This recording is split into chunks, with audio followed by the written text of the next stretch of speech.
Hi, I'm Alex for Teach Like This, and as the saying goes, two heads are better than one. Except when they're not.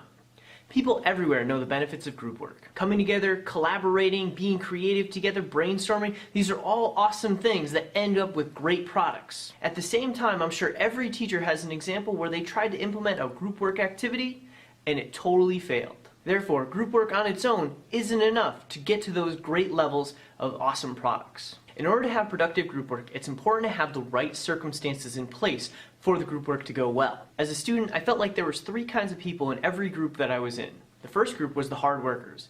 They'd put in all the effort and take on all the responsibility in order to get a good final product. The second group was the people that were helpful, but they weren't doing any of the heavy mental lifting. And finally, there were the people that were just along for the ride and would put their name on the final product. When the final product was handed in, the teacher had no way to know whether each student understood the concepts or not. So in order to knock your next group work activity out of the park, embed these 5 elements into your activity, and I'm sure you'll be happy with the results. Number 1, positive interdependence.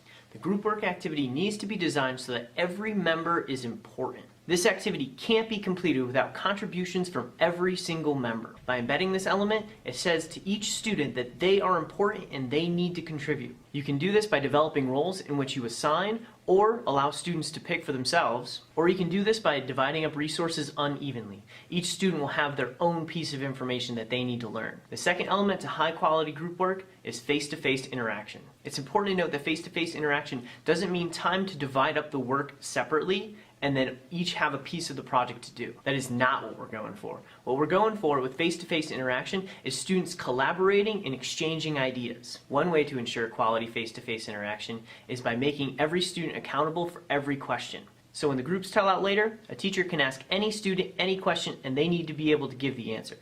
The next element is individual and group accountability. Teachers should assign an individual and group grade for every assignment. In addition to just a grade, specific feedback is important. As teachers go around monitoring informally, providing feedback is one way, and then at the end, summative feedback after the whole project is done. Also, students can reflect on their contributions to the work and how everyone worked together. Quality group work also needs to work on interpersonal and small group skills. The ability to solve conflicts in a constructive manner, to communicate effectively, and to draw upon strengths in order to solve problems are skills that employers hold in high regard. It's important to teach and model asking for help and receiving help. This is often an undervalued and undertaught skill. Model and encourage students asking each other questions like, "Can I help you find the right page?" or "Can I give you a hand?" Then teach students to accept the help and it's okay. Additionally, ask questions if they get lost, like, "Can you help me? I'm a little bit lost."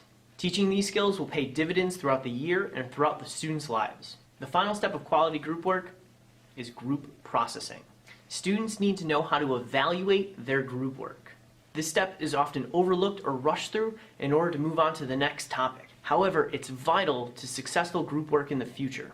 You want to improve upon the good qualities that students learn during their group work, and you want to prevent students from making the same mistake twice. Good evaluation and good group processing will help you do just this. One additional and important element into group work is not from the students, but it's on you as a teacher. The most important part of any group work activity is the activity itself. When doing group work, it's much better to have a tough, hard, difficult task for students to complete than an easy one. When students are faced with a difficult problem, they need to use each other. When they have an easy task, the hard worker group members are going to find a way to take over the project and they're going to have it done before any good group work happens. That's all for this video. If you have any additional questions, you can Created using Powtoon.